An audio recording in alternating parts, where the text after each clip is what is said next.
사도신경으로 신앙고백 드리시겠습니다. 전능하사 천지를 만드신 하나님 아버지를 내가 믿사오며 그 외아들 우리 주 예수 그리스도를 믿사오니 이는 성령으로 잉태하사 동정녀 마리아에게 나시고 본디오 빌라도에게 고난을 받으사 십자가에 못 박혀 죽으시고 장사한 지 사흘 만에 죽은 자 가운데서 다시 살아나시며 하늘에 오르사 전능하신 하나님 우편에 앉아 계시다가 저리로서 산자와 죽은 자를 심판하러 오시리라. 성령을 믿사오며 거룩한 공회와 성도가 서로 교통하는 것과 죄를 사하여 주시는 것과 몸이 다시 사는 것과 영원히 사는 것을 믿사옵나이다. 아멘. 네, 함께 은혜 나눌 하나님의 말씀 마가복음 12장 41절에서 44절까지의 말씀입니다. 마가복음 12장 41절에서 44절까지의 말씀입니다. 말씀 읽어드리겠습니다. 예수께서 헌금함에 대하여 앉으사 무리가 어떻게 헌금함에 돈을 넣는가 보실세. 여러 부자는 많이 넣는데 한 가난한 과부는 와서 2렙돈 곧 한 고드란트를 넣는지라. 예수께서 제자들을 불러다가 이르시되 내가 진실로 너희에게 이르노니 이 가난한 과부는 헌금함에 넣는 모든 사람보다 많이 넣었도다.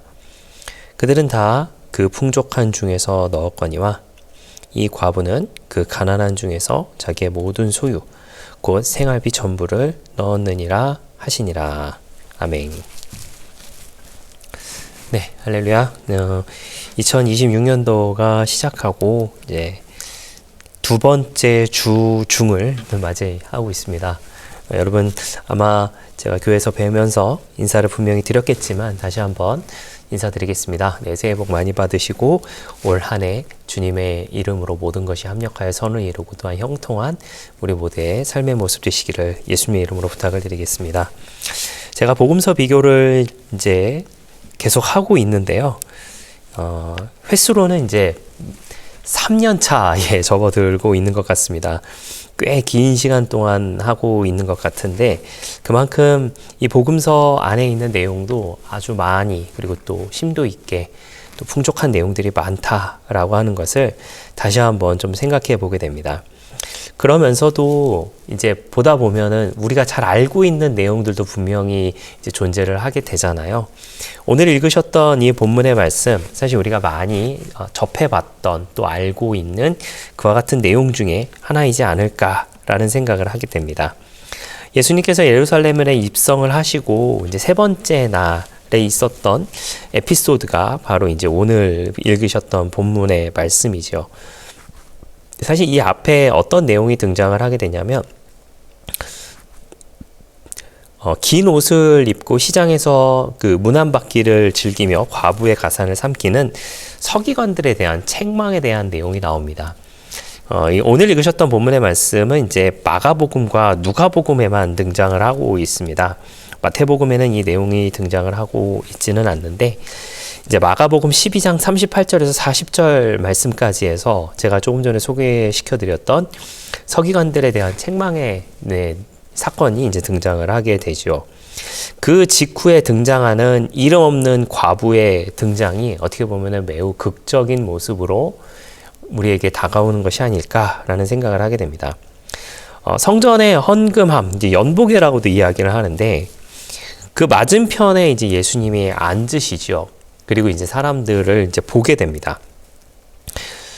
그리고 예수님의 시선은 사람들의 겉모습이 아닌 그들의 중심을 향하고 있었다라고 하는 것을 사실 우리가 너무나도 잘 알고 있는 이 내용이죠. 참고로 말씀드리자면은 이제 2렙돈 한 고드란트 이렇게 이야기하고 있는데 2렙돈은 이제 헬라의 동전을 이야기를 하고 고드란트는 이제 로마의 동전 그 화폐에 대해서 이야기한다라고 합니다. 헬라의 2개의 동전이 로마의 하나의 동전과 같은 그런 내용이다라고 하는 것이죠. 세상은 헌금함에 떨어지는 이제 동전의 소리와 그런 무게에 굉장히 집중되어 있었던 시기가 있었습니다. 저도 신앙생활을 하면서 여러분들한테 이런 이야기를 많이 들었어요. 믿음 만큼 헌금해라.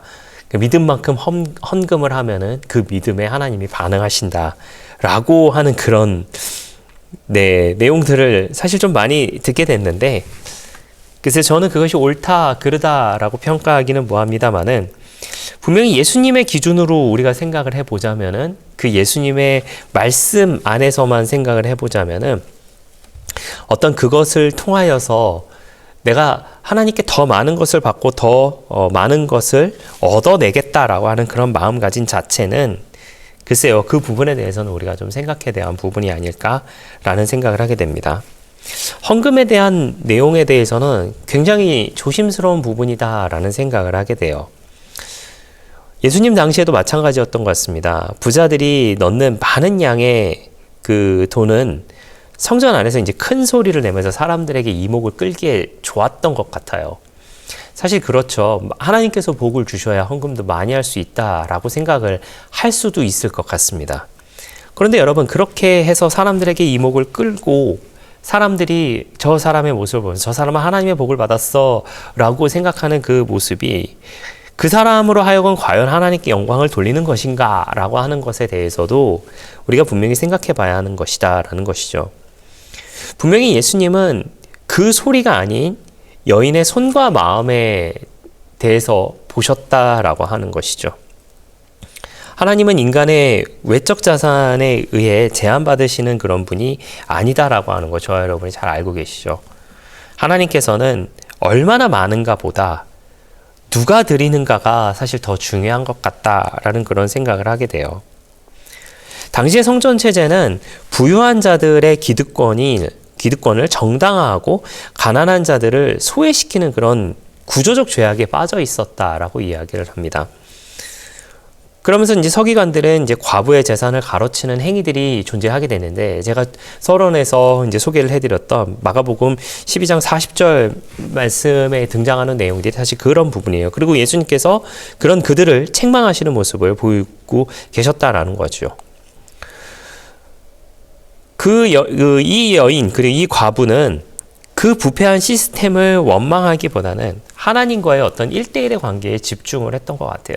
내가 비록 양으로서는 많이 드리지는 못하지만 내가 가진 전부를 하나님께 드림으로 인하여서 내가 하나님을 만나고 하나님과 함께하며 하나님의 은혜에 감사하는 그와 같은 삶의 모습에 대해서 예수님은 그 모습을 보고서 부자들이 내는 저 많은 양의 헌금보다 이 과부가 내는 이 2렙돈, 한 고드란트가 더 많다, 더 크다라고 이야기하는 것이 바로 예수님의 말씀이셨다라고 하는 것이죠.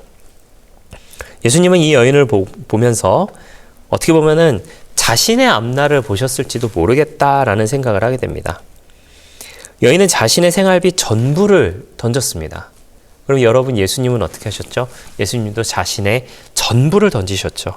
생명 전부를 던져주심으로 인하여서 저와 여러분 가운데 구원이라고 하는, 온 인류 가운데 구원이라고 하는 놀라운 선물을 우리 가운데 허락해 주셨다라고 하는 것이죠. 부자들은 풍족한 중에서 남는 것을 드렸다라고 이야기를 하고 있습니다. 이는 하나님을 내 삶의 일부로 대우하는 태도다라고 하는 것이죠. 내 삶의 전부가 아니라 내 삶의 일부. 반면 과부는 구차한 중에서도, 어려운 중에서도, 힘든 중에서도 자기 소유를 다 드렸다라고 하는 것이죠.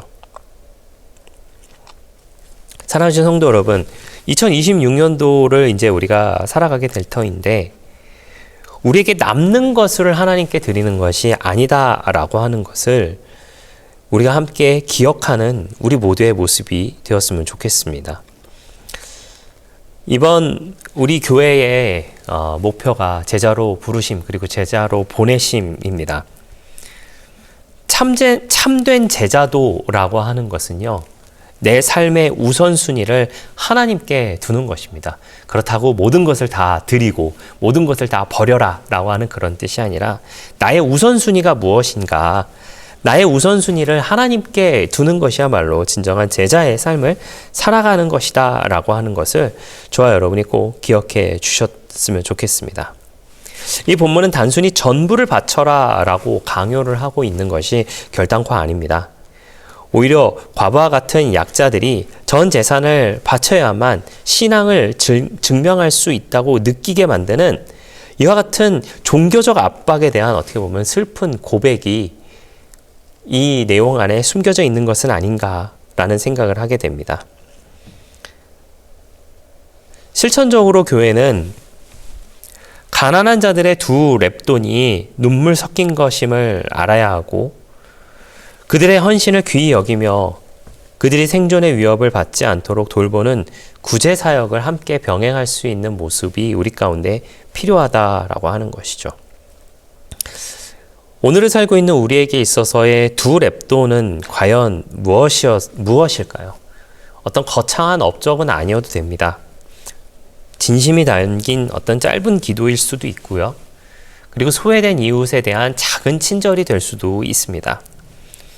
그리고 부족한 시간 중에서도 떼어내어서 하나님의 말씀을 묵상하고 그 묵상함을 실천해 나가는 삶이 어떻게 보면 우리에게 있어서의 두 렙돈, 한 고드란트가 아닐까라는 생각을 하게 됩니다.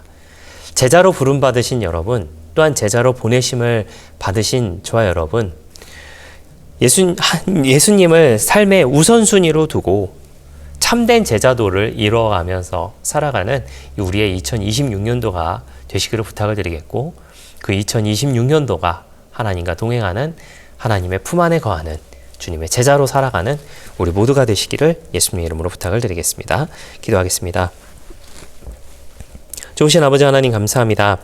우리를 제자로 부르시고 또 제자로 보내신 그 주님을 기억하게 하여 주시고 우리에게 있어서의 두 렙돈을 하나님께 드리며 살아갈 수 있는 우리 모두가 되게 하여 주시옵소서. 전부를 바치라는 강요가 아니라 내가 가진 것을 하나님께 드림으로 인하여서 우선순위를 하나님께 드림으로 인하여서 참된 제자도를 이뤄가며 살아가는 우리 모두가 되게 하여 주시옵소서.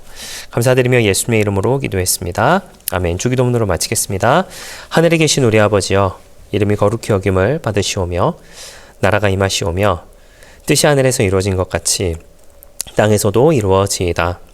오늘 우리에게 일용할 양식을 주시옵고 우리가 우리에게 죄지은 자를 사하여 준 것 같이 우리 죄를 사하여 주시옵고 우리를 시험에 들게 하지 마시옵고 다만 악에서 구하시옵소서. 나라와 권세와 영광이 아버지께 영원히 있사옵나이다. 아멘.